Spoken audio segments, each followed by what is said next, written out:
আসসালামু আলাইকুম ওয়া রাহমাতুল্লাহি ওয়া বারাকাতুহু। প্রত্যেক জাতি ধর্ম বর্ণ নির্বিশেষে প্রত্যেককে জানাই আন্তরিক শুভেচ্ছা এবং অভিনন্দন। প্রত্যেককে বলো ভিডিওটা দেখুন এবং বেশি বেশি শেয়ার লাইক অবশ্যই করুন। আজকে আমি যে বিষয়টা নিয়ে আলোচনা করব, আপনারা প্রত্যেকে থাম্বনেল লেখা দেখতে পেয়েছেন।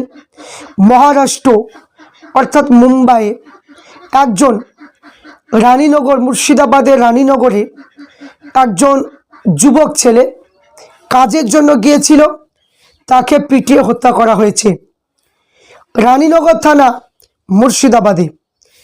এইগুলো যে ঘটনাগুলো ঘটছে এগুলো বড় দুঃখের বিষয়, বড় নিন্দনীয় বিষয়। তো মুম্বাইয়ে যে কাজটা করা হলো, যে আমাদের মুসলমান একজন ভাই, একজন যুবক, তাকে পিটিয়ে হত্যা করা হলো কেন? জয় শ্রীরামের ধ্বনি না বলার কারণে এবং মুসলমান হওয়ার কারণে তাকে পিটিয়ে হত্যা করা হলো। আজ বিজেপির কোনো নেতার মুখে এই কথা তো নেই, বিজেপি কোনো কর্মীর মুখে তো এই কথা নেই যে মুম্বাই মহারাষ্ট্রে আজ মুসলমানকে পিটিয়ে হত্যা করা হলো জয় শ্রীরামের ধ্বনি না বলার কারণে। এটা কেন করা হলো? এর বিচার চাই। এইরকম প্রতিবাদ তো কোনো বিজেপি নেতা, কোনো নেত্রীর মুখে তো আমরা শুনতে পেলাম না। এরা তো এই কথাগুলো বললেন না।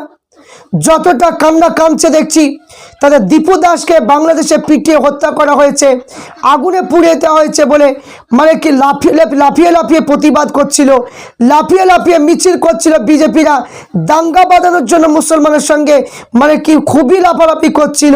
কিন্তু এই লাফালাফিটা যখন আমার আরেকজন ভাই মুসলমান যখন মুম্বাই যখন পিটিয়ে হত্যা করা হলো, ওই রকম লাফালাফি তা করছে না। কোথায় গেল সে মিছিলগুলো? কোথায় গেল? আজ দীপু দাস একে মারার যেমন অন্যায়, আমরা প্রত্যেকে অন্যায় মানে সাপোর্ট করেছি, অন্যায় হয়েছে, কিন্তু আজ আমার মুসলমান ভাইকে পিটিয়ে যে হত্যা করলো কাজ করার জন্য, কাজ করতে গিয়েছিল আজ মুম্বাইয়ে, তাকে যে পিটিয়ে হত্যা করা হলো, কোনো তো হিন্দু ভাই তো কিছু বলছে না, কিছু তো মানে কথা তুলে ধরছে না। কেন মুম্বাই কাজটা হবে? এটা অন্যায় হয়েছে, বলবে না, এরা বলবে না, কারণ এদের এই বিজেপি আরএসএস একটা চক্রান্ত রয়েছে যে মুসলমানকে এই রকম করে একটা একটা করে মুসলমানকে হত্যা করে ফেলবে, মুসলমানকে শেষ করে দেবে। কারণ এদের হিন্দু রাষ্ট্র চাই, এদের হিন্দু রাষ্ট্র চাই। এই জন্য এরা মানে কি মুসলমানদের মানে কি মুসলমান কোনো জায়গায় মুসলমানকে শহীদ করে দিলে এরা কোনো কথা বলবে না। আজ যারা বলছে দীপু দাসকে হত্যা করার কারণে বাংলাদেশের ঘটনা নিয়ে আজ পশ্চিমবাংলায় যে অশান্তি তৈরি করছে, আজ অসীম সরকার কোরআন শরীফকে নিয়ে আজ মানে তুলে ধরেছে, কোরআন শরীফে সন্ত্রাসীমূলক কথা আছে, এই জন্য দীপু দাসকে আগুনে পুড়িয়ে দিয়েছে। আমি আজ তার পাল্টা জবাব দিয়ে অসীম সরকারকে জানতে চাই, তাহলে আপনাদের কোন কিতাবে লেখা আছে যে রানীনগরে একজন মুসলমানকে জয় শ্রীরামের ধ্বনি না বলার কারণে পিটিয়ে হত্যা করলো? তাহলে আপনারা তাহলে কেমন সন্ত্রাসী? আপনাদের কিতাবে সন্ত্রাসীমূলক কথা লেখা আছে, এবার আপনি কি জবাব দেবেন? আমার মুসলমান ভাইকে যেমন মেরেছে আমার যতটা কষ্ট হচ্ছে, হিন্দু ভাই দীপু দাসকে যেমন মেরেছে ততটাই কষ্ট হয়েছে। এর নামই হচ্ছে ইসলাম, একেই বলে মুসলমান। কারণ অন্যায় যেটা হবে অন্যায়কে মানতে হবে, কিন্তু একটা গরিব মানুষ, একটা নিরীহ মানুষ, সংসার চলে না, সংসার জীবনে সংসার চলছে না, এই জন্য বিদেশে পরিযায়ী শ্রমিক হয়ে কাজ করার জন্য গিয়েছে, আর কাজ করতে গিয়ে সেখানকার মানুষের উপকার করছে, সেখানকার মানুষের কাজ করে দিচ্ছে, আর তার বিনিময়ে কি পাচ্ছে? মানে খুন হয়ে, হত্যা হয়ে মরা দেহ আজ বাড়িতে পৌঁছে যাচ্ছে। বাহ, কি মানে দুঃখের চিন, আর কি ইতিহাস মানে কি তৈরি হচ্ছে। আজ মানুষ, আজ মুসলমান আজ মানে রাজনীতি খুব শিখেছে, আর রাজনীতি করে সব পাগল, আর এদিকে মুসলমানকে একের পর এক হত্যা করে ফেলছে, কাজ করার জন্য আজ পিটিয়ে হত্যা করে দিচ্ছে। এদিকে মুসলমানের কারো মানে কি ব্যথা নেই, কারো মানে কোনো চিন্তা নেই যে এত পরিমাণ মুসলমানকে মারছে, আর এরা রাজনীতি নিয়ে পড়ে আছে, রাজনীতির পিছনে এরা সবাই পড়ে আছে। আজ দেখুন তো, আজ এই মানুষটা কি অন্যায় ছিল, এই মানুষটা কি দোষ ছিল যে বাহিরে কাজ করতে যাওয়ার কারণে আজ আমরা দীর্ঘদিন ধরে আজ ভোট দিয়ে যাচ্ছি, দীর্ঘদিন ধরে আজ ভোট দিয়ে যাচ্ছে। মুসলমানের জন্য কি তৈরি হচ্ছে, কি হচ্ছে, আজ কি করছে? আজ মুর্শিদাবাদে কোনো কলকারখানা নেই, মুর্শিদাবাদের কোনো কিছু নেই।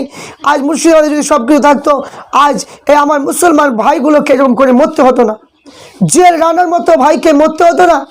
আজ আমরা ভোট দিয়ে কি করছি?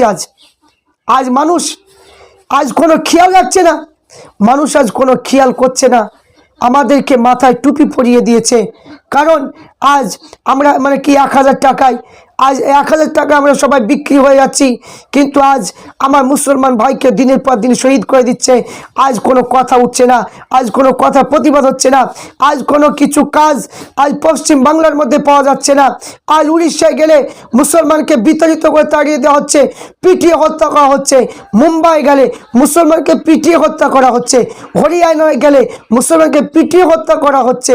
আজ দেখুন তো আজ কি অবস্থা চলছে মুসলমানের জন্য, কি চলছে এগুলো? আজ কি আমাদের কি একটা সময় এসে গিয়েছে যে মুসলমানের জন্য এত লাঞ্ছিত বঞ্চিত হচ্ছে। এই জন্য আমি বলবো, যারা পরিযায়ী শ্রমিক মানে কি ভাই রয়েছেন, তাদেরকে বলবো যে আপনারা সতর্ক থাকুন, এবং প্রত্যেক পরিযায়ী শ্রমিক থেকে বলবো যে আপনারা যারা বিদেশে কাজ করছেন তাদের উদ্দেশ্যে বলবো, ভাই অন্তত নামাজটা পড়ুন এবং পরিষ্কার পরিচ্ছন্ন অবস্থায় থাকবেন, কারণ কখন কি বিপদ ঘটবে বলা খুব মুশকিল। এই জন্য বেঈমান বেদিনেরা যে পিঠে হত্যা করছে ওটা হচ্ছে শহীদ, কিন্তু এই শহীদের ঠিকানা জান্নাত। তাই আমি বলবো, যারা করে মেরে দিচ্ছে তাদের ঠিকানা হবে দোজখ, এবং তাদের ভাষা হচ্ছে নরকে বাস করবে তারা। হিংস্র পশুর মতো যেমন ব্যবহার করছে, তাদেরকেও আল্লাহ পাক রব্বুল আলামিন এবং তাদের ঈশ্বর তাদেরকে নরকে দেবে, কারণ একটা মানুষ মারা এটা যে চরম মহাপাপ। এই পাপ কখনো মোচন হবে না, এই পাপ কখনো মানে কি যে মোচন হবে না। এই জন্য তাদের ঠিকানা হবে নরকে, নরকে তাদের ঠিকানা হবে। আজ চিন্তা করুন, আজ দুনিয়ায় কি চলছে, আজ দুনিয়াতে কি হচ্ছে, কি ফিতনা শুরু হয়েছে, আজ আমরা কেউ বোঝার চেষ্টা করছি না, আজ কেউ বোঝার চেষ্টা করছি না। আজ এই বিজেপি দলটা এসে আজ মানে কি আজ হিন্দু মুসলমান আজ দ্বন্দ্ব বাঁধিয়ে দিচ্ছে। আজ মানুষের মধ্যে মানুষের একটা ভালোবাসা, যে ভ্রাতৃত্বটা আজ নষ্ট করে দিচ্ছে। কে বলছে মুসলমানের দোকানে খাওয়া যাবে না, কে বলছে মুসলমানদের জমি জায়গা বিক্রি করা যাবে না। এই যে বিভিন্ন চক্রান্ত করছে, আজ মুসলমানদের এত পরিমাণ মসজিদগুলোকে ভেঙে দিচ্ছে যার কোনো তুলনা হয় না, তুলনা হয় না। এসব ষড়যন্ত্র করা হচ্ছে সবে, আর এরাই বলছে যে মুসলমান সন্ত্রাসী। আমি বলবো যে এরা মুসলমানের ইতিহাস জানে না, না জানার কারণে নিজেরাই সন্ত্রাসী হয়ে মুসলমানকে সন্ত্রাসী বলছে। আল্লাহ রসুল আমাদেরকে এই আদর্শ শিক্ষা দেয়নি। তা আমি বলবো যে এই পরিযায়ী শ্রমিক যারা রয়েছেন তাদেরকে আমি প্রত্যেককে অনুরোধ করব, আপনারা সতর্ক হয়ে থাকবেন, এবং দরকার হলে আপনার বাড়ি চলে আসুন, বাড়িতে এসে মার্কেট যে করে ব্যবসা বাণিজ্য করুন, ওই রকমভাবে নিজের মূল্যবান জীবনটাকে নষ্ট করবেন না। তাই যারা এই কাজগুলো করছে তাদেরকে আমরা ধিক্কার জানাচ্ছি, এই কাজগুলো একদমই উচিত নয়। মানুষকে হত্যা করবে, সে মানুষ হতে পারে না, সে মানুষ রূপে একটা পশু, এই জন্য মানুষকে হত্যা করে। এটা কোনোদিন কোনো ধর্ম এটা কখনো মেনে নিতে পারে না, মেনে নিতে পারে না। তো প্রত্যেককে বলবো যে আমরা প্রত্যেক ধর্মকে সম্মান করি এবং ভালোবাসি, তাই প্রত্যেক ধর্মে উচিত হলো একে অপরের প্রতি মহব্বত রাখা। রাজনীতির দিক দিয়ে কোনো দ্বন্দ্ব, কোনো মানে বিভেদ একদমই তৈরি কেউ করবেন না। তাই প্রত্যেকে ভালো থাকুন, প্রত্যেককে বলবো ভিডিওটা শেয়ার লাইক করে পরিযায়ী শ্রমিকদের মানে কি কাছে এই খবরটা পৌঁছে দিন।